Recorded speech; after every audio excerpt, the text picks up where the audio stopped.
हिंसा की अब बात करेंगे, जहां पर सनसनीखेज खुलासे लगातार हो रहे हैं। हिंसा के दौरान का एक ऑडियो अब वायरल हुआ है। दो दंगाइयों की बातचीत का ये ऑडियो। फोन पर मंगवाए जा रहे हैं हथियार। एक दंगाई सामान लाने के लिए कह रहा है। क्या हथियार का कोडवर्ड था सामान? सुनिए।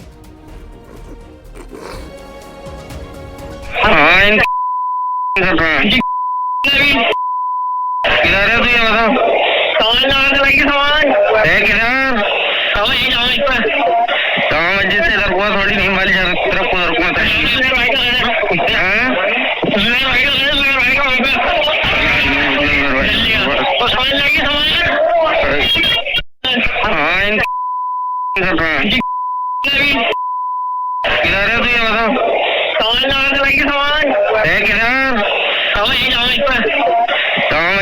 थोड़ी नहीं वाली तरफ को रुकना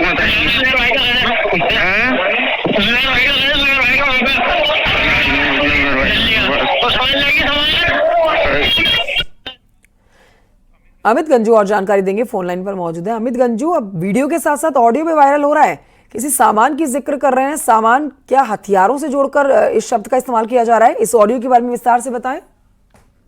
कंचन जी, मैं आपको बताना चाहूंगा, रविवार के दिन जिस दौरान सर्वे हुआ उस दिन पर कृष्ण बिश्नोई की टीम सुरक्षा में उनकी लगी थी टीम के साथ। इस दौरान उनको भी, पुलिस को भी इस बात का एहसास सा आभास नहीं था कि इस तरह का प्लान वे में वहां काम चल रहा है और उस पथराव, फायरिंग होना और इन सब के बाद एक एक करके चीजों को नॉर्मल लाने में लगभग 24 घंटे से लेकर 36 घंटे लगे, मगर अब चीजें नॉर्मलसी पे हो गई। मगर इन सब के बीच जहां एक और 9 वीडियो सामने आए तो एक ऑडियो ऐसा आया है चौंकाने वाले, इसने पुलिस के लिए भी होश फाख्ता कर दिए। पुलिस की टीम भी अब जांच में जुटी है। अगर बात की जाए इस ऑडियो की, इसमें सामान यानी पश्चिम यूपी में असलाह को सामान करते हैं, उसके धोरे आके चलना, उनके गैल चलेंगे यानी साथ चलेंगे, ले आ भाई ले, ऐसी तमाम चीजें हैं जो आपस में दो दंगाई बात कर रहे हैं। ये ऑडियो वायरल हुआ। हालांकि न्यूज 18 इस ऑडियो वायरल की पुष्टि नहीं कर पाए, मगर एसपी से हमारी बात हुई। उनका साफ कहना है कृष्ण बिश्नोई जी का कि इस पे अब हम जांच कर रहे हैं और इसके फैक्ट्स को पता लगाएंगे। लेकिन ये जिस दिन का मामला है उसी दिन का बवाल है। पीछे हंगामा चल रहा है, शोर हो रहा है। असलाह मंगाने की बात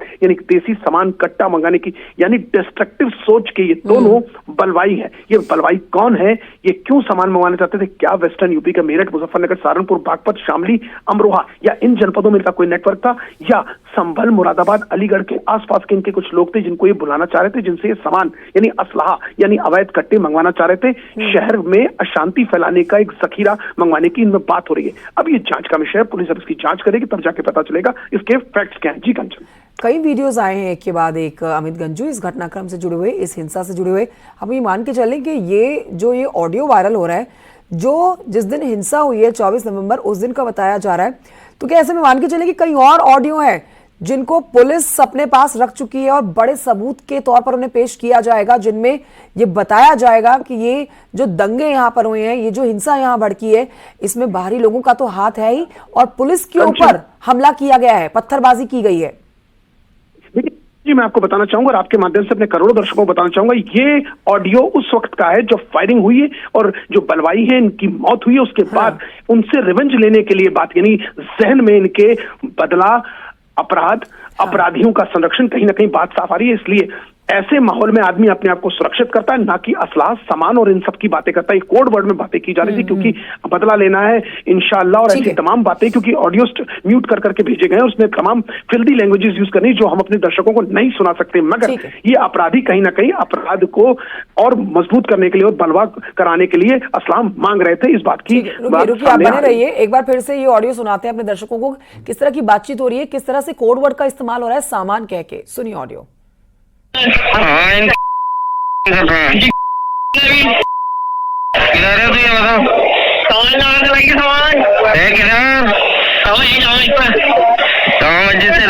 नहीं वाली तरफ को रुकना